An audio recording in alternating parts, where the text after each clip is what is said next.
Bom dia. Então, bom dia aos novos residentes. Então, nós vamos dar início a mais uma reunião de atualização em temas relevantes na prática clínica.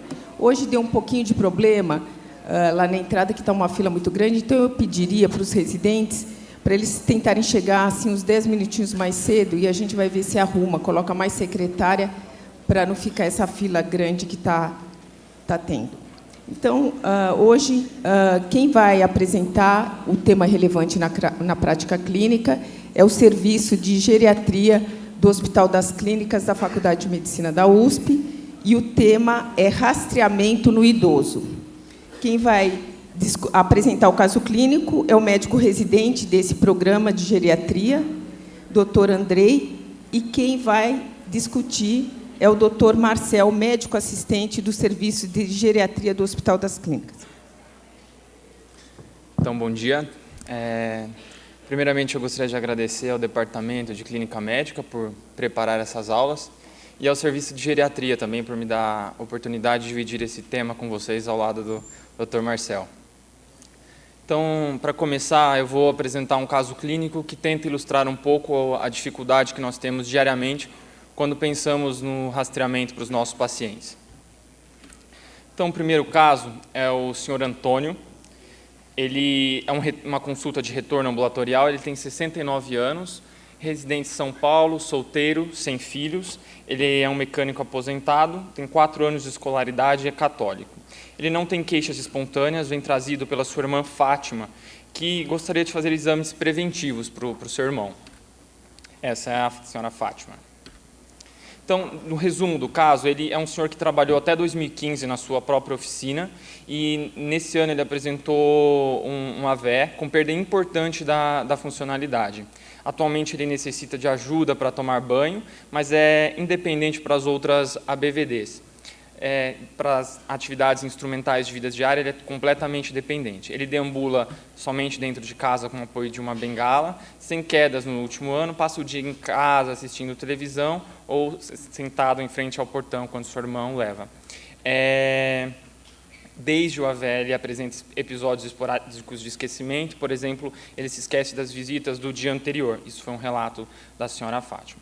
Nesse retorno, ele estava alimentando bem, não tinha episódios de engasgo, usando próteses dentárias bem adaptadas, evacuação diária, não tinha incontinência urinária, não tinha queixa de dificuldade para enxergar ou ouvir, e a última avaliação oftalmológica tinha sido há 6 meses. De antecedentes pessoais, ele é hipertenso, diabético tipo 2, com os exames para comorbidade dentro do prazo de validade, fundo de olho, a relação albumina-creatinina e o exame dos pés sem alteração. Teve esse AVE que eu já citei, com a hemiparesia desproporcionada direita de predomínio cural. Tem a fibrilação atrial em anticoagulação, uma demência vascular leve, de vacinação estava atualizada, a influenza, hepatite B e a dupla do adulto, recomendados pelo Ministério. De medicamentos em uso, a enalapril, hidroclorotiazida, a varfarina, metformina, torva. De hábitos e vícios, ele é tabagista atual. A irmã tentou já retirar o cigarro, mas o paciente fica muito agitado quando ela não oferece. É ex-etilista, cessou nesse evento, ingeriu uma dose de destilado ao dia e sedentário. O pai faleceu aos 72 anos após um infarto agudo do miocárdio. De exame físico, estava com a PA 160/92, o IMC de 22,9, tem essa sequela neurológica do evento isquêmico, mas sem outras alterações. De exames complementares que ele havia trazido no retorno, tinha um hemograma, função renal, eletrólitos, INR no alvo e perfil lipídico sem nada que chamasse atenção. De hipóteses diagnósticas, então, uma hipertensão arterial descompensada, diabetes tipo 2, esse evento isquêmico em 2015, a fibrilação atrial e anticoagulação e a demência vascular leve. Então, nós orientamos a cuidadora para que diminua gradativamente a oferta de cigarros, introduzimos amlodipino 5 mg, solicitamos uma monitorização domiciliar de pressão arterial. Agora eu quero que vou pedir por favor que vocês abram esse link, respeitando o maiúsculas e minúsculas, para responder essa primeira questão que nós propomos. Quais os exames complementares de rastreamento indicados no caso do senhor Antônio? A alternativa A, PSOF ou colonoscopia. Alternativa B, PSOF e PSA. Alternativa C, colonoscopia, ultrassom de abdômen. Alternativa D, colonoscopia, PSA, ultrassom de abdômen. E a última, alternativa E, avaliação de marcha e equilíbrio.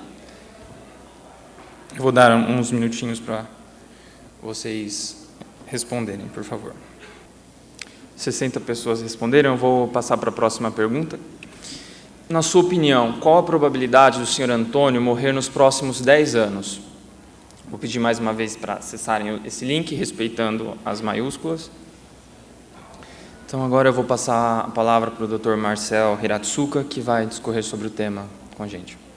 Então, bom dia a todos, meu nome é Marcel, sou médico assistente do Serviço de Geriatria, estou muito ligado à parte de ambulatórios de pesquisa relacionada à promoção de saúde em idosos e agradeço a oportunidade de falar um tema que causa tantas dúvidas e, como vocês vão ver, não só pessoais, mas é uma dúvida em relação ao que a gente tem de informação científica, que é sobre rastreamento em idosos.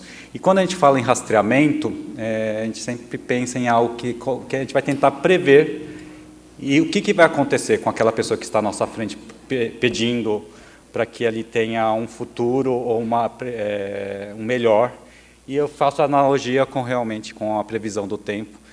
Ele quer saber se o dia de amanhã dele vai ser ensolarado ou vai ser com chuvas e tempestades e raios e trovoadas.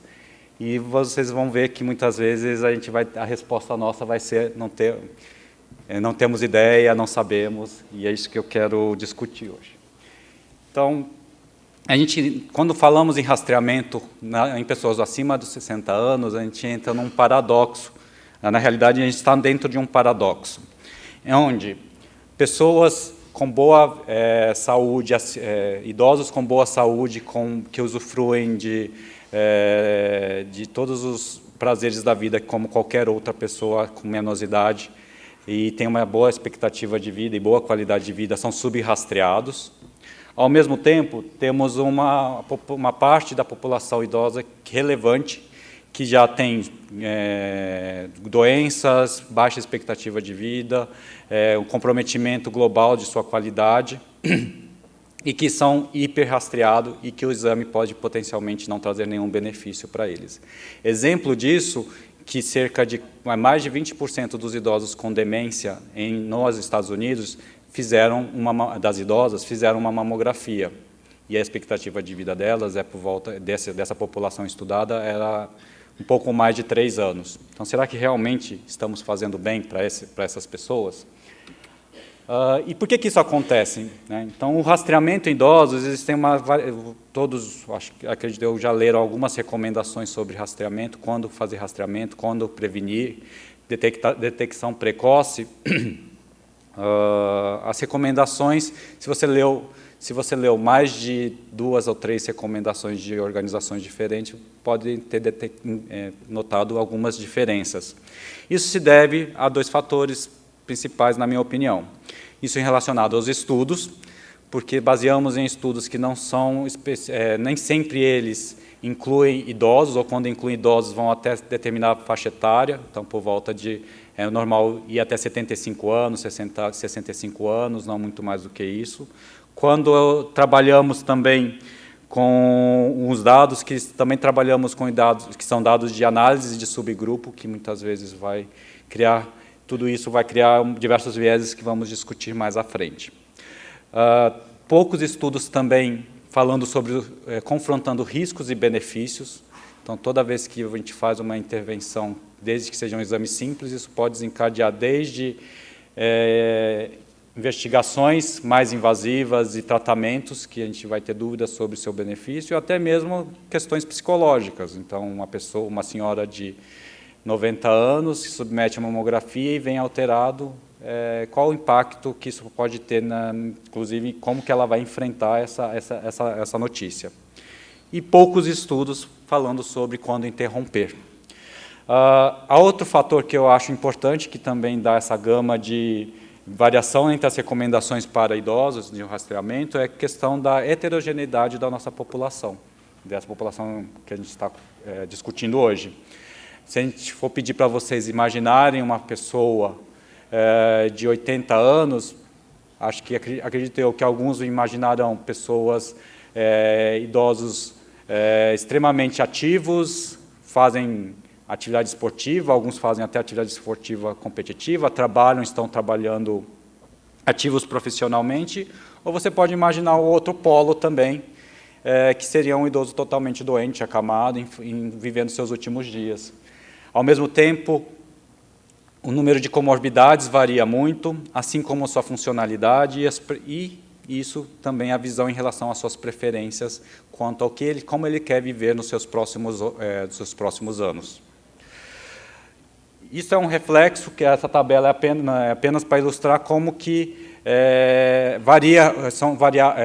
existe uma grande variação das recomendações. Essa são uma tabela das principais organizações de saúde com as principais neoplasias que são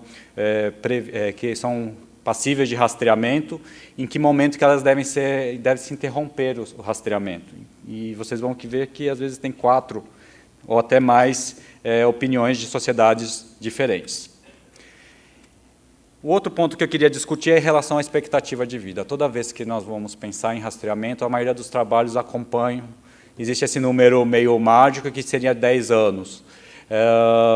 A maioria dos trials que fazem acompanhamento, eles vão terminar ao redor dessa faixa etária. E aqui são os números americanos, onde nós podemos ver que entre 75 e 80 anos, tanto para homens quanto para mulheres, essa barreira dos 10 anos é quebrada. Mas, como eu disse, a população idosa é heterogênea. E esses daqui são 2 gráficos, o de cima, o que está no nível superior, em relação às mulheres, e nível inferior aos homens, e ele divide em quartis, em relação à população que viveu mais tempo, e a mediana, e o último quartil que viveu menos tempo, em azul claro. Então, vamos pegar 80 anos das mulheres, 80 anos das mulheres, e a gente vê que o quartil que viveu mais tempo, a expectativa de vida aos 80 anos do quartil melhor é a expectativa de 13 anos. O quartil que viveu menos tempo é 5 anos. Isso é para várias faixas etárias, por exemplo, mesmo em 85 anos, mulheres, o quartil que viveu melhor viveu 10 anos. Então, será que nós estamos excluindo essas pessoas de um benefício também, quando a gente coloca simplesmente um critério etário? Esses são dados americanos que acontecem no Brasil. Então, eu fiz um levantamento do IBGE de 2015, onde nós observamos, infelizmente, ele para no 80 anos, ele coloca como 80 a mais, então isso é um problema. Mas a gente vê que a barreira dos 10 anos também está por volta entre 75 e 80 anos, tanto para homens quanto para mulheres. Tá? Então, a expectativa de vida de um homem aos 75 anos é viver mais 10,7 anos e 12,9 anos para as mulheres, enquanto aos 80 anos é 8,4 e 10,1. Mas eu queria também pensar um pouco, refletir um pouco em relação que, às vezes, o que importa também para alguém que chega aos 80 anos ou aos 70 anos não seja o número de anos vividos, e sim a sua qualidade que isso acontece. Então, em 2015, houve uma publicação utilizando os números de um levantamento do PNAD, de 2008, e ele contou não só apenas a expectativa em número absoluto dos anos vividos, mas também a expectativa de vida com percepção de saúde, com a sua percepção boa ou ruim, e a expectativa de vida livre de incapacidade. E aí nós vemos que, por exemplo, aos 70 anos, a expectativa média dos homens é de 13 anos, sendo que 10 anos, quase 11 anos, a expectativa de vida com uma boa impressão da sua saúde é de 11 anos e mais 2 anos e meio de saúde ruim. E é muito semelhante, 10 anos e meio de expectativa de vida livre de incapacidade e 2,8 com alguma incapacidade. Os números das mulheres são um pouco melhores em relação a viverem mais tempo e viverem mais tempo, mas A gente vê aqui, por exemplo, expectativa livre de incapacidade das mulheres, apesar de ser muito semelhante ao homem, com mais tempo de incapacidades. E a gente, acredito eu, que isso também faz parte da nossa avaliação decisória sobre vamos fazer tal procedimento, rastreamento ou não rastreamento. E isso vale para as outras de terapêuticas e intervenções também, mas o tema hoje é rastreamento. Então, acho que nós temos que pensar, beirando aos 70, 75 anos, chegando aos 80, temos que realmente pesar quanto risco e benefício de fazer um rastreamento. E, como nós dissemos, é difícil avaliar isso. Então, só o critério etário talvez não seja suficiente para determinarmos vamos fazer ou não o exame. E aí tem várias recomendações de diversas doenças, eles falam tentar estimar a expectativa de vida nos próximos 10 anos. E pensando nisso, eu trouxe uma das ferramentas, e eu acredito que para nós é a mais interessante, por alguns motivos, de conhecermos, que é o ePrognosis. E o ePrognosis, para quem não conhece, você entra, ele é um instrumento, não é só um instrumento, são vários instrumentos agregados pela Universidade de São Francisco, que é para estimar prognósticos em idosos. E o Tsuemoto Index, ele vale para a predição de mortalidade nos próximos 10 anos de pessoas acima de 60 anos, e o mais interessante é que ele utilizou um banco de dados não apenas de países desenvolvidos, como Estados Unidos e países europeus, mas também de países em desenvolvimento e, no nosso caso, da população brasileira, utilizou dados do estudo SAB. E também eu queria agradecer até a presença da Cláudia Tsuemoto, que é a desenvolvedora da ferramenta, é uma ferramenta que tem participação nossa, da nossa casa aqui. E o ePrognosis vai responder a nossa segunda pergunta em relação que foi feita pelo Andrei. Então, quando você entra na página do ePrognosis, você tem vários outros instrumentos para avaliar, então eu recomendo que todos olhem, mas vamos ao que nos interessa. Então, vamos para calculadoras, pessoa que vive em comunidade, e que não mora nos Estados Unidos e já cai na ferramenta. Então, vamos fazer preencher os critérios. Então, ele vai fazer a idade do paciente, que vai estar entre 65 e 69 anos, sexo masculino, tem diabetes, tem doença cardíaca porque ele tem uma FA, não tem doença pulmonar, não tem câncer, ele foi fumante, não usa álcool. Fumante atual, perdão. O índice de massa corpórea dele é entre 18 e 25. Ele não pratica atividade física. Ele tem dificuldade para tomar banho, tem dificuldade para andar vários quarteirões. Ele acha que ele não sabe a data atual. A autoavaliação da saúde dele é ruim, e aí tem uma pergunta que não entra no cálculo, mas eu acho que eu vou usar só o que a maioria falou. Qual que foi? A maioria das pessoas acharam que a chance dele morrer é por volta de 70%. Tá? Então, calcula o risco. E aí ele vai dar, o Tsuemoto Index vai dar a chance dele de morrer, perdão. Nos próximos 10 anos é de 90%. Tá? Então, é uma ferramenta, apesar que não existe um cálculo, por exemplo, falar qual que é o nível ideal para fazer um rastreamento, mas, pelo menos, ajuda no nosso raciocínio diagnóstico. Tá? Então, acho que é uma ferramenta bem interessante e que é aberta para uso. Tá? Então,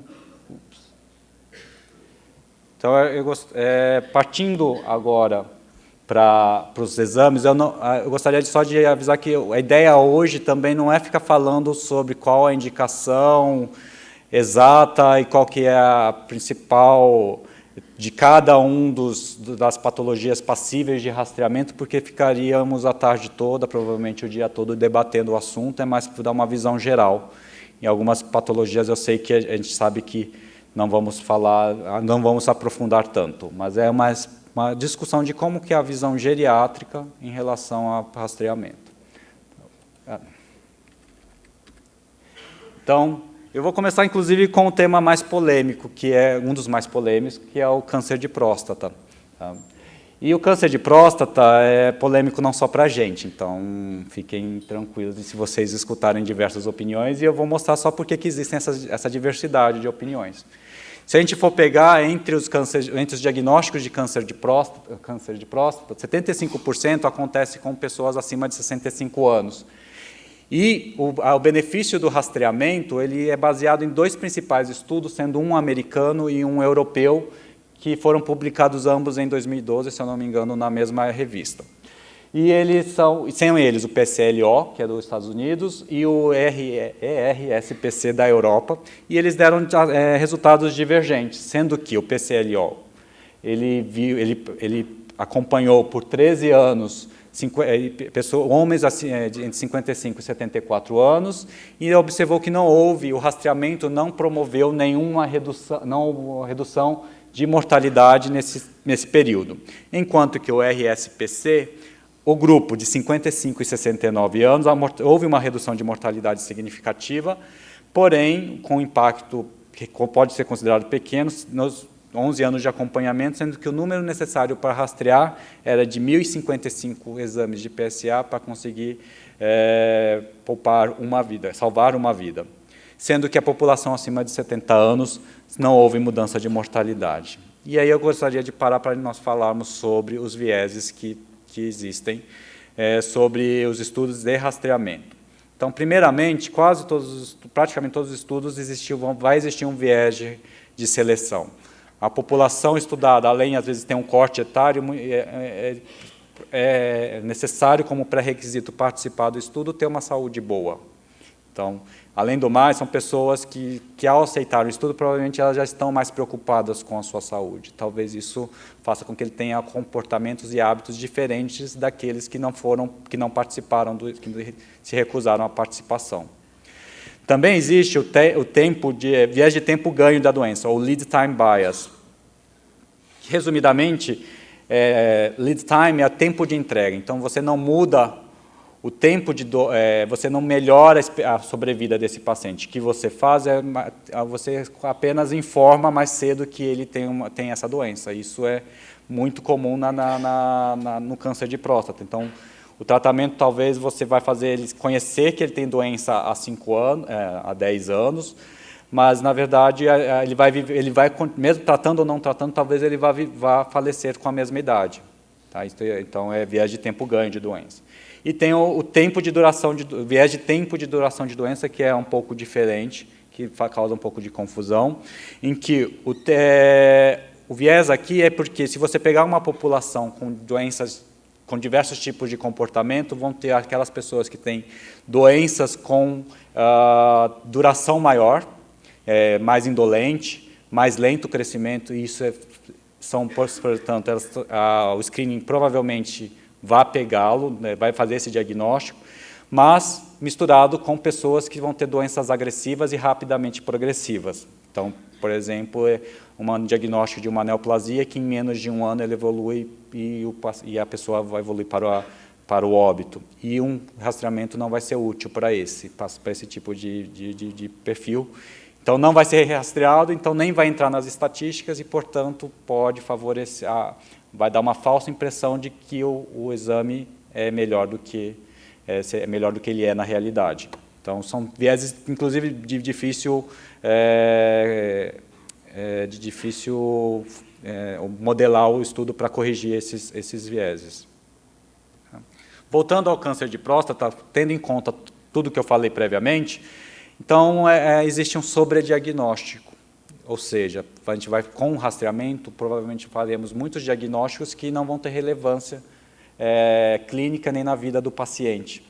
E isso aumenta com a idade, tá? O sobrediagnóstico. Estudos matemáticos estimam que cerca de 43% dos cânceres de próstata diagnosticados por PSA entre 55 e 69 anos são sobrediagnósticos. Quando a gente eleva a idade até 74 anos, 48%. Então, imagine se a gente levar 80, 85, 90 anos, quantos diagnósticos a mais e desnecessários estamos fazendo. E outra parte que eu gostaria de pesar, também toda vez que nós fazemos um rastreamento, o rastreamento desencadeia uma série de coisas, uma investigação mais invasiva e tratamento. Quando a gente simplesmente vê um PSA aumentado e decidimos fazer uma biópsia de próstata, 1/3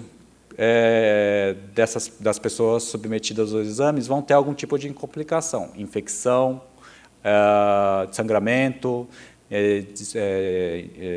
até mesmo internações e óbito.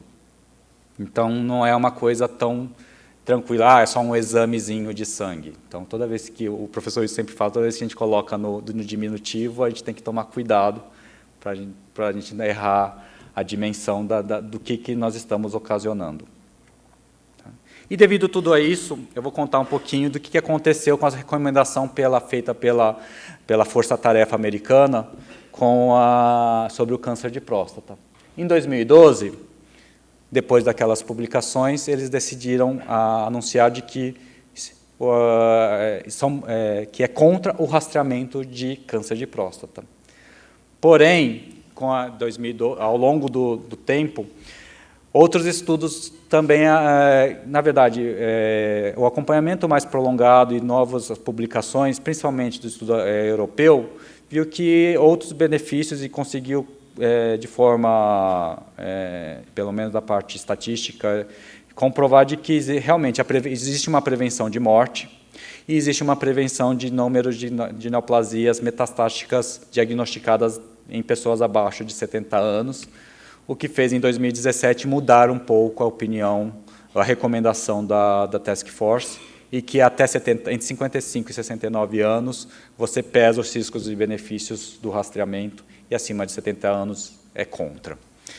E, como eu falei, é o único slide que eu vou comparar entre as sociedades, parar para comparar as sociedades, vai ser este. Então, a Task Force, a gente falou que ele vai dar puramente um critério etário.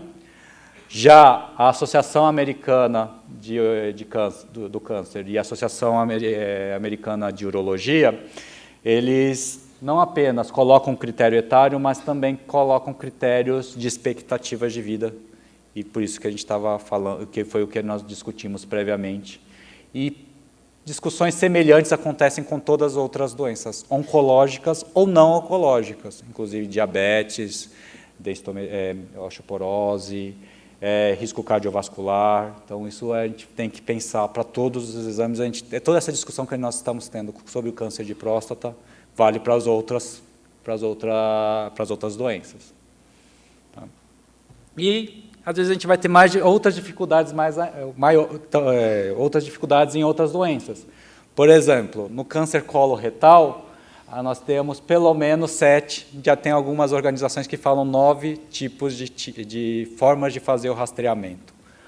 Podemos fazer através da pesquisa direta nas fezes, através do sangue oculto, que pode ser tanto o sangue oculto através do método de Guaiaco, pode ser por FIT, que é o imunoteste, pesquisa de DNA, mutação de DNA fecal, são comprovados, ou através de exames de imagem, como a sigmoidoscopia, ou com a flexível, a colonografia por tomografia e a colonoscopias, né? Geralmente, os europeus tendem a recomendar mais os exames de fezes, e os americanos tendem a fazer, não recomendar não, a fazer mais os exames de fezes, e os americanos tendem mais a fazer a colonoscopia. Cada um tem seus benefícios e malefícios para isso. De qualquer forma, a maioria dos trabalhos eles vêm em 10 anos, benefícios de conseguir fazer uma morte prevenida a cada 1.000 pessoas rastreadas. Porém, novamente, pesando risco e benefícios, a partir do momento, um exame positivo, ou você já começa direto com a colonoscopia, ou se vier positivo no sangue das fezes, você vai para a colonoscopia. E isso a gente pode aumentar as chances de eventos adversos, e isso comprovadamente é maior conforme aumenta a idade. Então, a cada 20.000 colonoscopia, pessoas de 65 anos, 26 vão ter algum efeito adverso, que vai desde distúrbio eletrolítico, a descompensação hemodinâmica, a perfuração. E se a gente pegar a cada 1.000 colonoscopias feitas com pessoas acima de 80 anos, 35 vão ter alguma complicação. A recomendação atual é da colonoscopia ser feita entre 50 e 75 anos e individualizar nos casos de 75 a 85 anos, e a gente usa aquele critério de expectativa de vida de 10 anos. Saindo um pouco da parte oncológica, o seu Antônio, ele é tabagista, e é uma das potencial para a indicação de ultrassom de aneurisma de rastreamento para aneurisma de aorta abdominal. A recomendação é baseada em 4 grandes trials com ultrassom, e que esses trials todos eles mostraram que houve uma redução de morte por ruptura de aneurisma. Houve uma redução não só das mortes, mas também do evento ruptura, e uma redução de mortes uma redução do número de cirurgias realizadas na emergência. Porém, existe também um sobrediagnóstico de 45%. Então, 45%, espera-se, a estimativa de 45% desses aneurismas que encontramos, eles nunca viriam a dar repercussão para as pessoas. A indicação formal atual é para homens, tabagista entre 65 e 75 anos, para fazer um rastreamento anual segundo a Sociedade Brasileira de Angiologia e Cirurgia Vascular. Para os não tabagistas, apenas casos selecionados, então tem os fatores de riscos, outros fatores de risco que não tabagismo, e a partir do momento que você faz o rastreio, se a aorta dele tiver menos de 2,6, você não precisa do acompanhamento anual. Para as mulheres, não há evidência de benefício. E, falando de um tema que eu acredito que quem é mais fora da especialidade da geriatria, uma das coisas que a gente faz também é lembrar que rastreamento não é só exame laboratorial. Muitas vezes é também risco de queda. Por exemplo, a avaliação de risco de queda é um exame complementar, um rastreio clínico. E a recomendação atual é de que a gente faça a pergunta divisora de águas é se o paciente caiu nos últimos 12 meses, ou seja, no último ano. Se caiu 2 ou mais, ele é candidato para uma intervenção que é para a redução de risco de quedas. Se ele não teve quedas se tiver uma única queda, vai para a avaliação de quedas, e aí a intervenção a gente consegue reduzir em até 30%, uma intervenção multifatorial, podemos conseguir até redução de 30% dele cair. Então, é um impacto interessante e que pode melhorar a qualidade de vida de muitas pessoas que foram rastreadas. Sendo que mas é tão polêmico, o tema de rastreamento é tão polêmico que, para rastrear quedas, o principal teste que a gente usa, que é o Get Up and Go, que é basicamente fazer a pessoa cronometrar o tempo que a pessoa leva para levantar, andar 3 metros, dar meia volta e sentar novamente, e se for acima de 13 segundos, poderia ser um preditor de quedas, e é recomendado pelas principais sociedades. A gente vê que os estudos posteriores de meta-análises, ele não é um bom teste. Então, isso vale uma outra aula, que também não é a questão de hoje, de como avaliar risco de queda para idosos. Tá? Então, só terminando a discussão, em relação ao seu Antônio,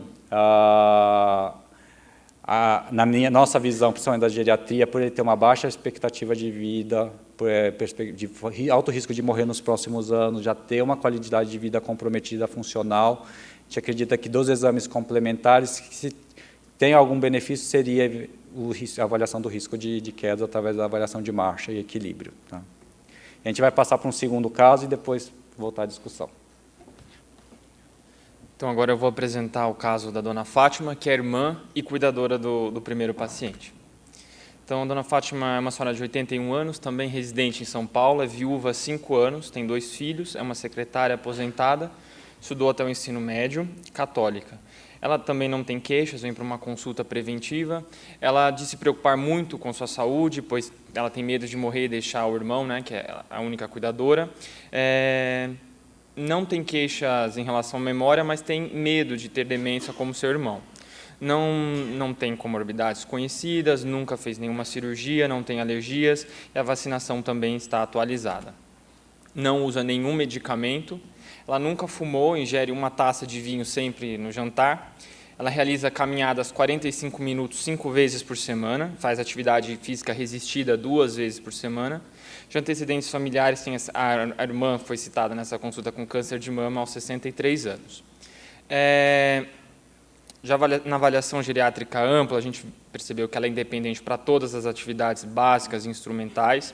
Ela mora com o irmão, Antônio, e os filhos a visitam regularmente. Não teve internações ou procura do pronto-socorro no último ano, não tem tristeza ou anedonia, não tem nenhuma queixa de memória, como já foi citado, não tem nenhuma alteração, não tem queixa de baixa acuidade visual com uso de óculos. A última consulta no oftalmo foi há 4 meses. As próteses dentárias estão bem adaptadas, sem queixa em relação aos hábitos alimentares, não tem continência urinária. Ele realizava o Papa Nicolau anualmente, mas parou há 5 anos, e sempre sem alterações, segundo as informações da paciente. Não tem relações sexuais desde o falecimento do marido. Hábito intestinal diário e sem queixas, e não caiu no último ano. De exame físico, está sem alteração, um IMC de 27,58, no idoso nós consideramos normal até 28. De hipótese diagnóstica, então, a dona Fátima é um exemplo do envelhecimento bem-sucedido. Então, nós solicitamos exames complementares para ela. Agora, mais uma vez, eu vou pedir para vocês abrirem o navegador, digitarem esse link para responder essa pergunta. Quais exames complementares de rastreamento indicados no caso da senhora Fátima? Passando para a próxima questão. Na sua opinião, qual a probabilidade aproximada da senhora Fátima morrer nos próximos 10 anos? Então, vou passar a palavra para o Dr. Marcel. Obrigado, Andrei. Então, a gente está agora falando exatamente do outro polo. Então, é o polo que das pessoas que envelheceram com sucesso, ou seja, baixa comorbidade, nenhuma plena funcionalidade, plena cognição, usufruindo da qualidade de vida que todos nós sonhamos. E o que a gente podemos fazer para ela melhorar? Eu vou falar só um pouquinho de alguns exames específicos da população das mulheres, mas depois a gente vai falar um pouquinho mais sobre isso que a gente colocou. Então, para o câncer de mama, os trials, estudos, eles viram que eles utilizam a mamografia, vou falar basicamente de mamografia hoje, e vocês vão ver que os trials não incluem mulheres o máximo que eles incluíram foram mulheres de até 74 anos. E quando analisamos o grupo de 70 a 74 anos, a faixa etária mais idosa, há indícios de que existe uma redução de morte de 1,12, que é estatisticamente significante.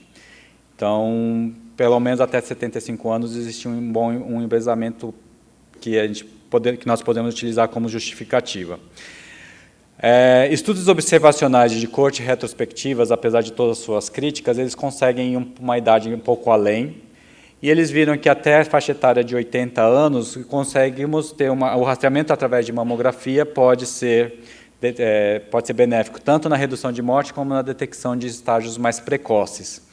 Mas a gente tem que tomar cuidado em relação a usar dados de estudos observacionais de corte retrospectivas devido aos grandes vieses que eles possuem.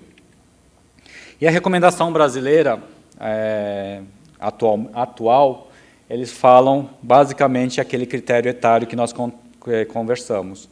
Então, entre 70 e 74 anos, recomendação contrária fraco. Então, eles recomendam contra, mas é um possível balanço de danos e benefícios. É incerto, coloca como incerto. E acima de 75 anos, eles são contra.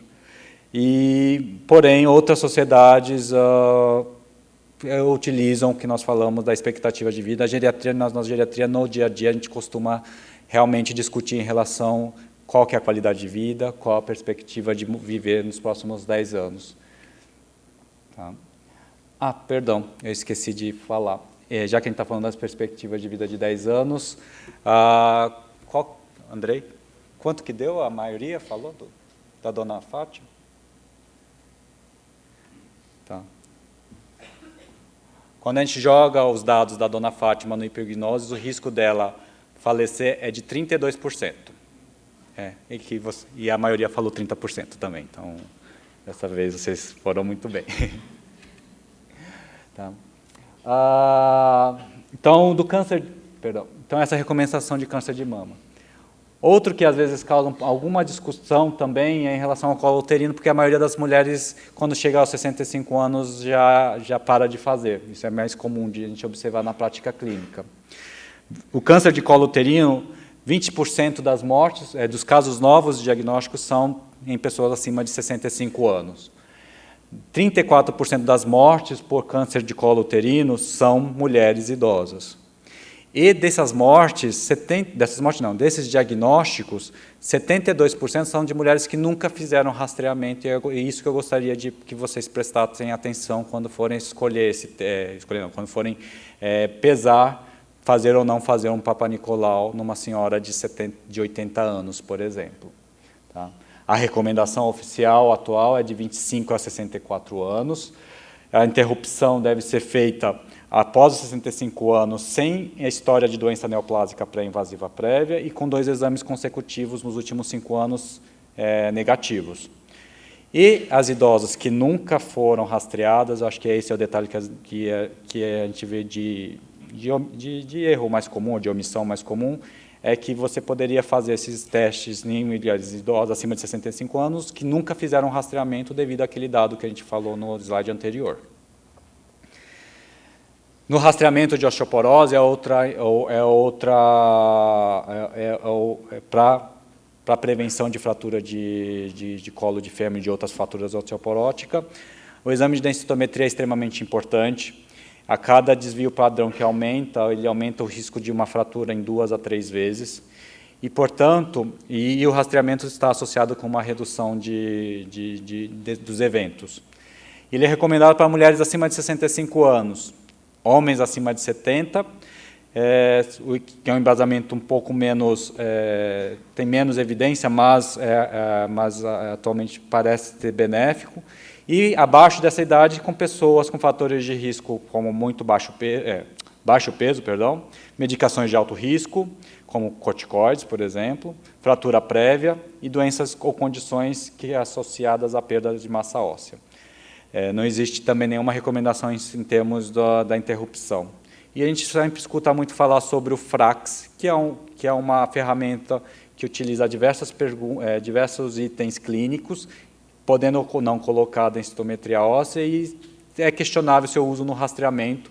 Muitas vezes a gente discutindo até com a doutora Rosa em relação àqueles casos, por exemplo, de osteopenia, que a gente gostaria de estimar o risco o risco de uma paciente osteopênica fraturar ou não, se vale a pena tratar, acho que é um dos melhores, um melhor uso do que o rastreamento na população geral e apenas ele. Tá? Sobre a preocupação da dona Fátima era continuar vivendo para cuidar do seu Antônio. Então, outros rastreamentos são importantes. Em relação à cognição, o nível de evidência é insuficiente por diversos motivos. A gente vai utilizar ferramentas, um deles é, por exemplo, a ferramenta que vamos utilizar. Existem vários questionários cognitivos, o mais conhecido é o Mini-Mental, e ele tem alguns porém, desde a sua sensibilidade e especificidade, e em relação à nossa população, maior ainda. A gente tem um exame que, por exemplo, precisa... o nível de escolaridade, os anos de estudo, interferem diretamente no resultado dele. Então, pessoas com baixa escolaridade podem ser facilmente rastreadas e taxadas como pessoas portadoras de demência. Além do problema com a nossa avaliação, existe o problema também em relação... O que é o benefício a gente tem em relação à detecção precoce? Uma vez que a gente faz o diagnóstico de demência, o tratamento, tanto as intervenções farmacológicas como não farmacológicas, elas têm um impacto questionável ou baixo. Então, talvez no quadro muito inicial, assintomático, a gente não tenha benefícios em fazer esse diagnóstico tão precoce. E os potenciais riscos, por exemplo, de efeito adverso a uma medicação anticolesterásica, se a gente for colocá-la muito precocemente, assim como a gente taxar uma pessoa como dementada, e aí isso vai... E, como falei, num instrumento de avaliação de rastreamento, isso pode causar impacto grave na vida deles. Mas a gente tem que prever em relação aos potenciais benefícios. Por exemplo, se a gente faz um rastreamento da dona Fátima, a gente vê que ela é portadora de um transtorno cognitivo ainda inicial, ela pode planejar mais sua vida, ela pode, por exemplo, começar a ter uma transição dos cuidados, começar a planejar o que ela quer fazer nos próximos anos enquanto a cognição dela é preservada.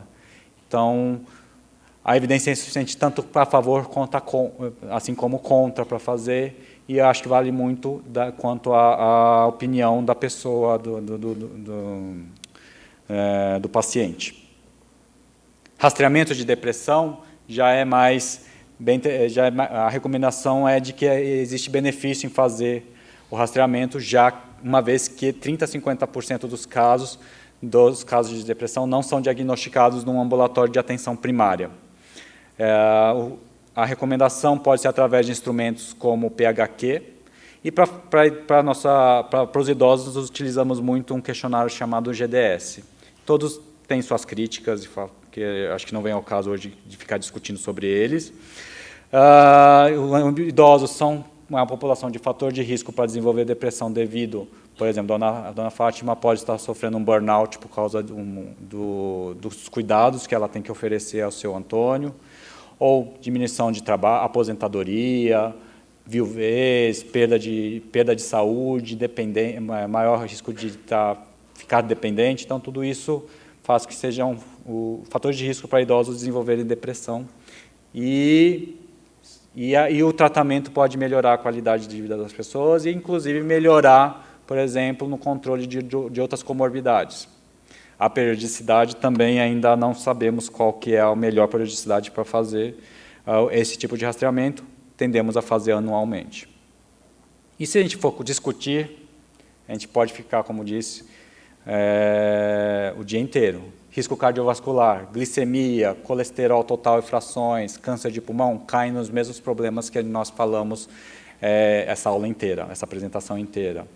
Outros têm menos embasamento científico, por exemplo, dosar TSH. E a gente vê muito também na prática, por exemplo, solicitações indiscriminadas de exames que realmente a comprovação é mais ainda, sempre falando em populações assintomáticas sem fatores de risco. Então, solicitações indiscriminadas de ultrassom de tireoide, dosagem de vitaminas, isso tudo nós temos que pensar sobre qual bem que nós estamos oferecendo para o paciente. Com duas mensagens finais, realmente, pensar a individualização da indicação de cada exame que nós vamos solicitar. Também valorizar os desejos do paciente. Muitas vezes, aquela preocupação da dona Fátima, por exemplo, de ter um problema de memória, seja algo que ela precisa resolver, e se a gente não fazer uma avaliação, um olhar específico para ela, ela vai ficar com uma demanda uma pendência que talvez ela vá sofrer por causa disso. E, pensando nessa individualização, existe uma campanha que é o Choosing Wisely, que eu recomendo também todos procurarem a leitura, que é exatamente para evitar o excesso da solicitação de exames desnecessários. E o último ponto é a comunicação, que é um ponto que a gente esquece. Acho que não acredito que ninguém vai chegar aqui e falar para o paciente: eu não vou fazer uma mamografia na senhora, porque não é recomendado para pessoas que têm expectativa menor que 10 anos. Acho que é um pouco frio demais.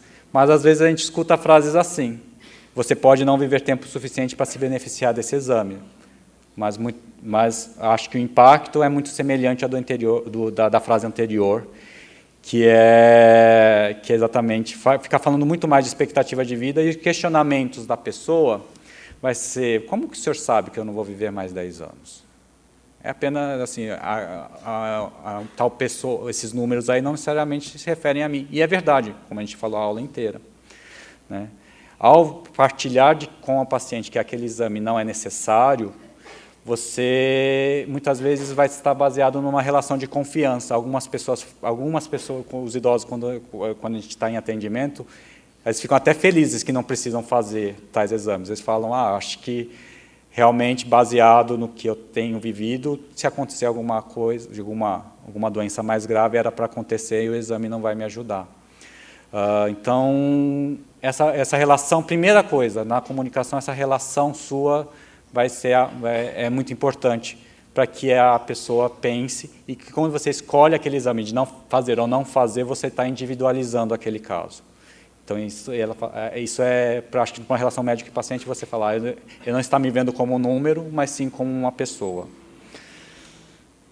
E, às vezes, uma frase, por exemplo, se existe um questionamento da pessoa, falar, esse teste não irá ajudá-lo a vivê-lo por mais tempo, talvez seja mais interessante, a gente não vai ficar falando, seu fim em 10 anos, em 5 anos ou 4 anos, às vezes, só não vai te ajudar a viver mais, deixa em aberto de uma forma muito mais positiva.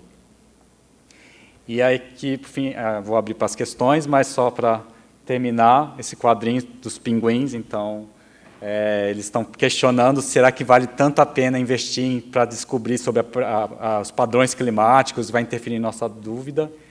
E é o que eu quero que vocês façam, exatamente o que a televisão faça, vá lá e olhe pela janela, olhe o dia, vá ver, entenda aquela pessoa que está na sua frente. Obrigado. Então, parabenizar o Marcel e o André. Como está o atrasado do horário, a gente vai fazer só uma pergunta. Então, se alguém quer fazer uma pergunta, pode ir lá. Olá. Boa. Olá. Gustavo Augusto, médico de família, professor do Departamento de Clínica Médica. A apresentação foi excelente. E um comentário e uma pergunta. A gente estuda exaustivamente o US Task Force e, para a gente, cada vez mais o US Task Force é o que não deve ir no outdoor, entre aspas, porque é uma avaliação de divulgação populacional, porque, como você disse, é sempre individualizado, então sempre deve ser discutido riscos e benefícios, né? Mas a pergunta é, aonde termina o rastreamento e aonde começa a investigação clínica? Porque essa é uma linha muito tênue, na nossa opinião. Também. Sim, tem várias doenças, por exemplo, eu acho que do déficit cognitivo, acho que é um exemplo muito prático nessa... Qual que é? A partir de qual momento aquele déficit esqueci a chave hoje.